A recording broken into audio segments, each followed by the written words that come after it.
मेरा नाम एम डिसूजा है और मुझे टाइफाइड हुआ था और मैं एडमिटेड था प्राइवेट रूम में मणिपाल में। 18 तारीख की बात है। दोपहर का टाइम मेरी वाइफ घर गई हुई थी कि वो संडे था, मैं अकेला था और मुझे काफी दर्द हुआ। तो जो ड्यूटी डॉक्टर होता है संडे के दिन, एक ड्यूटी डॉक्टर होता है जो नॉर्मली एक जूनियर होता है, तो मेरे यहाँ आया, पहले अच्छे से बात किया। मैंने सोचा कि वो शायद मेरा दर्द को मेरे को थोड़ा सहानुभूति देने के लिए अच्छी बातें कर रहा है। उसने पूछा कि आपको क्या प्रॉब्लम है और उसने बार बार ये कहा कि मैं आपके कपड़े खोल दूं। फिर उसने मेरे कपड़े खोलने लगी जबकि उसकी जरूरत नहीं थी और मुझे अश्लील तरीके से पूरा बदन पे मेरे छूने लगा और मैं जो है आश्चर्यचकित हो गया। उसके बाद में वो अचानक मेरे झपकियां लेने लग गया और पपियां लेने लगा और ये जो है वाकया वो करीब 3-4 बार की। आपने रोका नहीं उसे? मैं एक प्राइवेट रूम में था, मेरे पास अटेंडेंट नहीं थी, संडे के दिन था, स्टाफ कम थे। रोकता तो शायद वो ज्यादा कुछ कर लेता, तो मैं उस समय जो है एक विक्टिम था इन डिस्ट्रेस, कुछ कर नहीं पाया।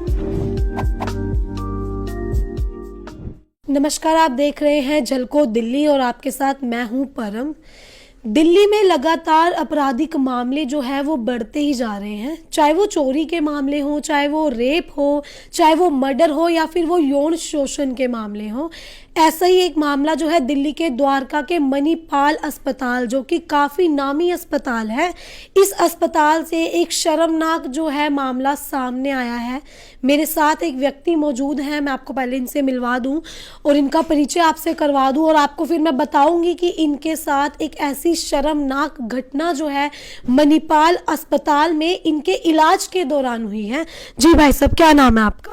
मेरा नाम एम डिसूजा है और मैं सेक्टर 2 द्वारका में रहता हूँ और मुझे टाइफाइड हुआ था और मैं एडमिटेड था प्राइवेट रूम में मणिपाल में और 18 तारीख की बात है। करीब दोपहर का टाइम मेरी वाइफ घर गई हुई थी कि वो संडे था, क्योंकि घर पास है और कुछ बच्चों को देखना था। अब मैं अकेला था और मुझे काफ़ी दर्द हुआ क्योंकि ऐसे दवाइयाँ जो है नर्स एडमिनिस्टर नहीं कर सकते हैं बिना परमिशन ऑफ डॉक्टर के।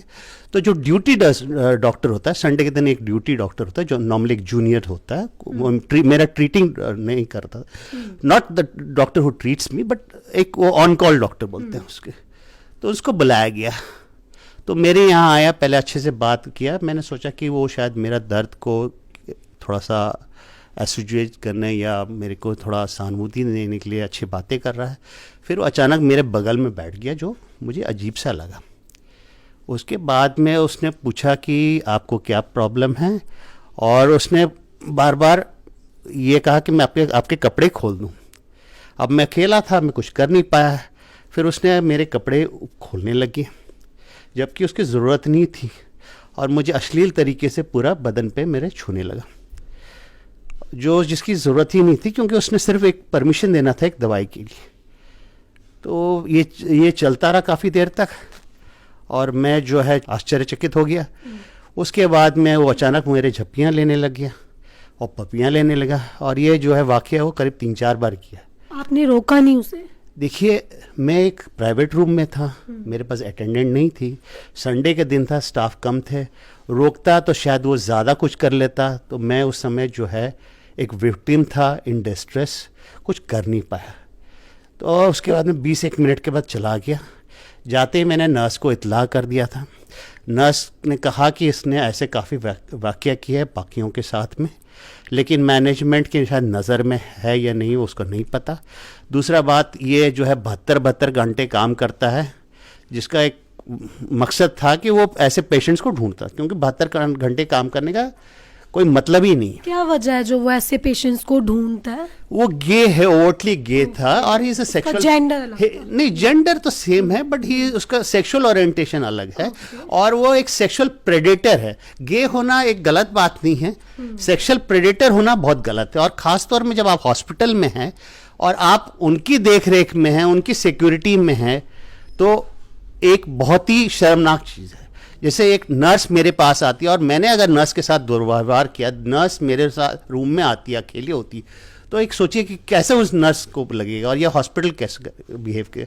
तो हॉस्पिटल को मैंने वाइफ को बता दिया, तो मेरे वाइफ ने पहले सोचा कि मजाक कर रहा हूँ और वो जैसे आई करीब 5-1 बजे आई और उसके बाद 5 बजे हमने ड्यूटी मैनेजर होता है एक हॉस्पिटल में, तो उसको हमने इतला कर दिया, बुला लिया और वो जो है उसने कोई इंटरेस्ट दिखाया ही नहीं, उसने बिल्कुल ही जो है मामला बहुत ही कैजुअली लिया।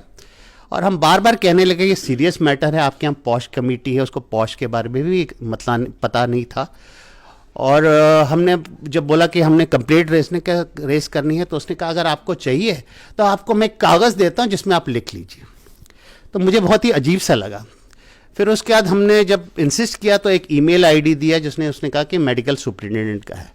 तो हमने रात उसी समय बैठ के जो है हमने मेल लिखा और हमने उसको बता दिया कि सेक्सुअल प्रेडेटर है, ये फिर आके कुछ करेगा मेरे साथ में, प्लीज़ आप सिक्योरिटी कैमरास को मेरे रूम पे ट्रेन कर दीजिए, एंट्री पे एक गार्ड बिठा दीजिए और इसकी जो है मेरे फ्लोर पे रेस्ट्रेन कर दीजिए एंट्री। मैंने बोल दिया था ये। खैर 2:30 बजे की बात है, ये अचानक से मेरे कमरे में घुस गया और इसका इरादा था मोलेस्टेशन। मेरी वाइफ उस टाइम थी, तो मेरे वाइफ ने अलार्म रेज किया, मैंने किया, उसके बाद मैंने घंटी बजाई, फटाफट नर्सेस ने भी उसको रोकने की कोशिश की थी। जब आया तो पूरी टीम आ गई, तो उन्होंने फिर ड्यूटी मैनेजर को बुला लिया और मैंने ड्यूटी मैनेजर से पूछा कि दिन वाले ने आपको बताया कि नहीं जो वाक़या। कहते वो बिल्कुल अज्ञात था, कहते मुझे बिल्कुल नहीं पता। तो मैंने आप क्या स्टेप्स रहते, तो ज़्यादातर अपना वो फ़ोन में बात करने में लगा हुआ था। फिर उसके बाद नर्सों ने जो है एक सिक्योरिटी गार्ड बैठाया, उनके कहने पे शायद कैमरास को किया और उसको फ्लोर में आने से रिस्ट्रेन किया। फिर रात को बैठ के हमने एक डिटेल्ड ईमेल और लिखा कि हमारे साथ ये दूसरा व्यवहार हुआ। सुबह जो है कमेटी आई और बताया कि हम एक्शन लेंगे करके और चले। क्या एक्शन लिया अभी तक उन्होंने? उसके बाद में उसी समय मैंने जो है SHO को ईमेल डाला और मैंने रिक्वेस्ट किया कि FIR किया जाए। और फिर थाने से मुझे कॉल आया कि आपके क्या मामला है। और दूसरा दिन जो है एक पॉश कमेटी को बैठाया गया था 2 दिन के बाद में, जिसमें एक सुप्रीम कोर्ट लॉयर थी और काफ़ी और लोग थे। उन लोग ने उसको 12 बजे बुलाया, 3 घंटे का शायद उसका हियरिंग थी। हियरिंग के बाद में प्रिलिमिनरी एविडेंस गैदर किया, उसका स्टेटमेंट लिया और उसको सस्पेंड कर दिया। पहले उन्होंने उसको लीव पे भेज दिया था 2 दिन के, क्योंकि कमेटी फॉर्म करनी थी, उसको सस्पेंड किया। फिर पुलिस के 2 शख्स आए, मेरा प्रिलिमिनरी इंक्वायरी करके चले गए। फिर उनको एक मैसेज आया कि मेरा कंप्लेंट दर्ज है बस, और एक मेरे को EO का नाम दिया। मैंने EO से फ़ोन किया, वो बिल्कुल अज्ञात था। कहता है जी मैंने कहा मैं हॉस्पिटल में, कहता आप आ जाइए थाने और अपना बयान दीजिए। तो मुझे थोड़ा सा अजीब सा लगा, तो मैंने काफ़ी ट्विटर किया। आज मुझे SHO आशीष कुमार दुबे का फ़ोन आया। उन्होंने कहा हम मामले के बारे में जानकारी रखे हैं, जानकार हैं और हम एक्शन लेंगे। कब लेंगे तो मुझे नहीं पता। और कहता है कि पॉश की जो है रिपोर्ट आने दीजिए, उसके बाद हम कार्रवाई करेंगे। तो आप कितने दिनों से जो है इस अस्पताल में एडमिट थे? करीब 7 दिन। तो 7 दिन पहले या 7 दिनों से ऐसी कोई हरकत हुई थी? आपको लगा हो कि ऐसा कुछ हो सकता है? देखिए, ये ड्यूटी डॉक्टर है, ये मेरे कोई ट्रीटमेंट कर, उसका काम है सिर्फ स्टॉप गैप। अगर कोई डॉक्टर है ही नहीं उस समय और वो कोई इमरजेंसी तब चले जाए, और ये उस समय ड्यूटी पे तैनात था। तो जैसे आपने बताया कि अस्पताल में आपको पता चला कि पहले भी ऐसी चीज़ हो चुकी है, ये जो ड्यूटी डॉक्टर था इसके द्वारा, तो आपने पूछा नहीं कि पहले कभी ऐसा एक्शन क्यों नहीं लिया गया, या वो अभी तक इस अस्पताल में क्यों है? मैंने पूछा, उन्होंने कहा कि आपके जैसे किसी ने जो है राइटिंग में नहीं दिया है। और मेरे ख्याल, और देखिए ऐसा नहीं कि हॉस्पिटल अज्ञात थी उसके बारे, बट उन्होंने बहुत लाइटली लिया। अब आप क्या मांग करेंगे सरकार से या पुलिस प्रशासन से या अस्पताल प्रशासन से? कि देखिए, प्राइमा फेसी जब एक स्टेटमेंट रिकॉर्ड होती है किसी और एक होता है, तो उसके लिए आपको एविडेंस गैदर करने की ज़रूरत नहीं है। पहले तो आप रजिस्टर करते हैं IPC में, CRPC में जो है पहले आप करते हैं, उसके बाद इन्वेस्टिगेशन करते हैं। बट यहाँ पर तो जो है चलिए आश्वासन तो दे दिया, कर देंगे, पहले कहते हैं पॉश कमेटी का आ जाएं फिर हम करेंगे, तो इसमें कोई प्राविधान तो है ही नहीं। उनका है कि जब एक क्राइम होती है सबसे पहले आप रजिस्टर करते हैं, एविडेंस गैदर करते हैं, अगर आपको लगता है अरेस्ट बनता है तो अरेस्ट कीजिए, फिर चलान, जो वो फॉलो नहीं कर रहे हैं। आप क्या चाहेंगे, जो आरोपी है वो एक तरीके से आरोपी बन चुका है, उसको क्या सजा हो? देखिए, सजा तो पॉश तो ऑब्वियसली सजा लेती है, वो निष्पक्ष होता है, तो मुझे उस पर कोई डाउट नहीं है। पुलिस प्रशासन जो है उसमें एक लैक्सिटी है, उन्होंने अभी तक FIR नहीं रजिस्टर किया, वो जो मेन है वो मैं चाहता हूँ कि सबसे पहले एफआईआर रजिस्टर करें। जैसे आपको पता होगा कि ऐसे केस जब होते हैं तो एविडेंस के तौर पे काफी प्रूफ वगैरह लगते हैं, तो ऐसे सीसीटीवी फुटेज कहीं यूज किए पुलिस ने, देखे या खंगाले उस तरह से? कुछ नहीं अभी तक किया, सीसीटीवी सीज नहीं किया, मेडिकल रिकॉर्ड सीज नहीं किया, जो स्टाफ ऑन ड्यूटी है उनको उनके स्टेटमेंट्स रिकॉर्ड नहीं, कुछ नहीं किया। तो टोटल लैक्सिटी है, वो वेट कर रहे हैं पॉश कमेटी का। Posh is a different issue, that's an internal matter, that's not a criminal action, that's an action taken by the management.